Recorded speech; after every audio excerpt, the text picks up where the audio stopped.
وزیر بلدیات، housing, town planning اور public health engineering, housing, town planning اور رورل ڈیولپمنٹ سندھ سعید غنی کی زیر صدارت کراچی ڈیولپمنٹ اتھارٹی KDA کی ڈپارٹمنٹل پروموشن کمیٹی 1 کا اجلاس منعقد ہوا۔ اس حوالے سے مزید تفصیلات جانتے ہیں کراچی سے ہمارے نمائندے جاوید محمود رائی سے۔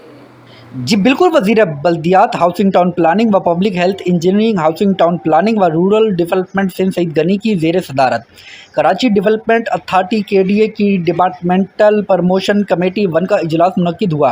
اجلاس میں DG KDA سید شجاعت حسین، ممبر ٹیکنیکل و چیف انجینئر طارق رفیع، ممبر فائنانس و رورل ایندر و دیگر بھی موجود تھے۔ اجلاس میں ڈپٹی ڈائریکٹر فائنانس PPS 18 کے کاشف صدیقی کو گریڈ 19 میں director finance and account KDA، جبکہ گریڈ 18 کے معین الدین اطہر کاظمی ڈپٹی سیکریٹری کو گریڈ 19 میں سیکریٹری KDA پر پروموٹ کرنے کی منظوری دی گئی۔ اس موقع پر صوبائی وزیر سعید غنی نے DG KDA کو ہدایت جاری کی کہ ان دونوں کے پروموشن کے ورکنگ پیپر منٹس میں شامل کر کے بھیجے جائیں۔ انہوں نے کہا کہ ملازمین کی پروموشن ان کا حق ہے اور ہماری کوشش ہونی چاہیے کہ تمام ایسے ملازمین جو قانون کے مطابق پروموٹ کر کے اگلے درجے میں بھیجے جائیں۔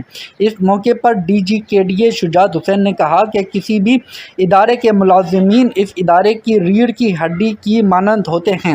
انہوں نے کہا کہ ملازمین کے حقوق کا تحفظ ادارے کے سربراہ کی ذمہ داری ہے اور میری ہر ممکن کوشش ہوتی ہے کہ ادارے کے ملازمین کو ان کے جائز حقوق کے حصول کے لیے تمام اقدامات کو بروئے کار لاؤں۔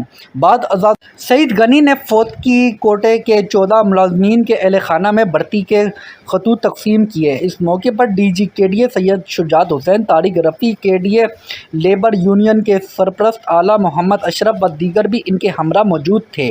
جی